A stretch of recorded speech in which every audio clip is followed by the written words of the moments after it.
Hey everyone, this is Rick Catalano, and here is your transformation tip for today. So, for those of you who have been watching my transformation tips, and by the way, thank you, I really do appreciate it. You've always been hearing me talk about being on time, being on budget, while delivering that value that you promised your leadership. Well, today's topic, we're going to start a series that focuses on that third component, value, and why some of the reasons digital transformations fail to deliver that value that they promised their leadership. Now, because this is a pretty complicated topic with a few moving parts, we're going to break this down into a four-part series where failure usually occurs. Part one is going to be about the failure to properly define the cost and the benefits for your program. Two, the failure to design just how you're going to measure those benefits into your overall digital transformation solution. Part three, we're going to talk about the failure to get your leadership to sign up for and champion the delivery of those benefits. And then finally, in part four, we're going to talk about the failure to properly measure or harvest those benefits once your product is in production. So in today's webisode, we're going to focus on that failure point number one, and that is the inability to properly define the cost and the benefits for your enterprise digital transformation program. So, if I had $1 for every project or program that I have seen without a proper business case, or one with some high-level numbers on a PowerPoint slide with nothing to really back them up, well, I could probably retire and be laying on a beach somewhere instead of here sitting and talking to you guys. But I'm just kidding. I love doing this. I love talking with you, and I love doing the transformation tips. So even if I had $1 for every one of these projects, I would still be here today. My point is that most organizations just don't do a really good job of building that true benefits case prior to starting one of these large-scale enterprise digital transformation programs. I have been on many of these types of engagements where there is absolutely no business case whatsoever, which is pretty scary because the investment dollars that are going into these types of situations are usually pretty big. Now, I've also been on some engagements where people have put some high-level bogeys out on a PowerPoint slide and kind of put things into big buckets of potential value just to get the program approved. And then those numbers tend to disappear into that circular filing cabinet next to our desk, never to be seen again. But on a more positive note, I've also seen some companies do a really good job at this and treat these programs like a venture capitalist treats an investment through very proper due diligence. This is the type of value management or benefits planning we should aspire to achieve. When you are planning your large-scale enterprise digital transformation, you need to be asking yourself a variety of different questions right from the beginning. Why should we be doing this? What is the value, and what value is this going to bring to the organization? How does this program help us achieve our organization's goals and objectives? Well, one of the best ways I know to answer these questions is going through a detailed benefits case. We can look at value or benefits in a couple of different ways, tangible and intangible. Tangible benefits are those that are usually tied to a measurable number. For example, money. Typical tangible benefits include things like increased revenue, cost reduction, increased market share, profitability, production or service efficiencies, employee turnover. Intangible benefits, on the other hand, are those that are usually tied to something that's a little bit more challenging to measure and may require you to go outside your organization to get the information, maybe through another outside data analytic company or through some surveys. Typical intangible benefits include things such like customer satisfaction, employee morale, image or reputation of your organization, quality of life, stress, teamwork.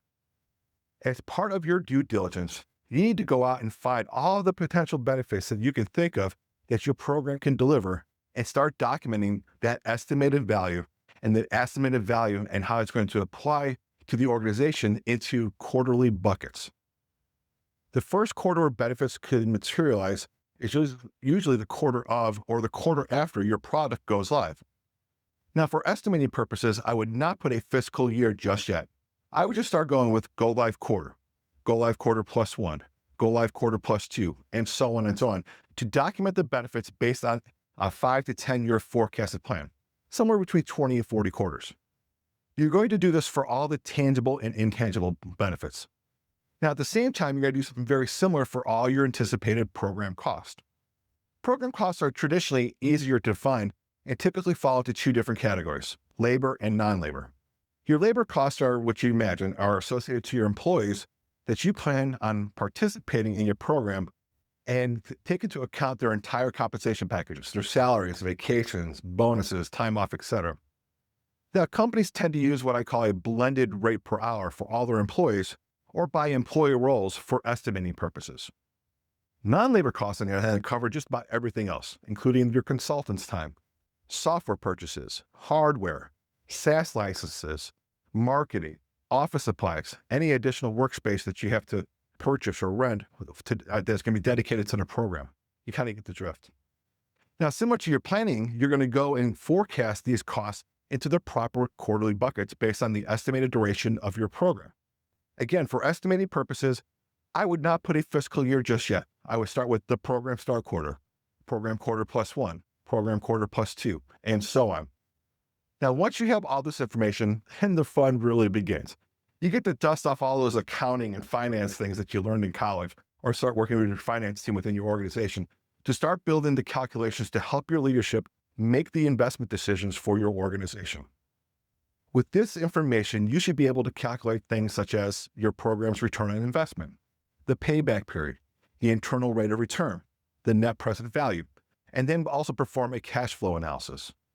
With this tangible benefit and cost information, along with all the intangible benefits you have created, you could present a true benefits case supported with all the important financial statistics to your leadership on the value that your enterprise digital transformation program can have for your organization. And with this information, your executive leadership can now do the proper evaluation of your program against all the other myriad of investment options available to them throughout the other divisions within your business and choose the best investment portfolio for the company. Now, if you choose not to go through this type of due diligence, the probability of your program being selected as a strategic investment for your organization significantly goes downward. Alternatively, if by some fluke your program is picked to be one of the ones without a proper benefits case, how will you know what your efforts as a program leader amounted to for that delivery? When you look at your professional resume, do you want to say, I ran the XYZ program for ABC? Or would you rather say something like, I ran the XYZ program for ABC, and through my leadership, we were able to increase revenues by W%, decrease costs by X%, reduce employee turnover by Y%, and improve customer satisfaction by Z%, or something like that.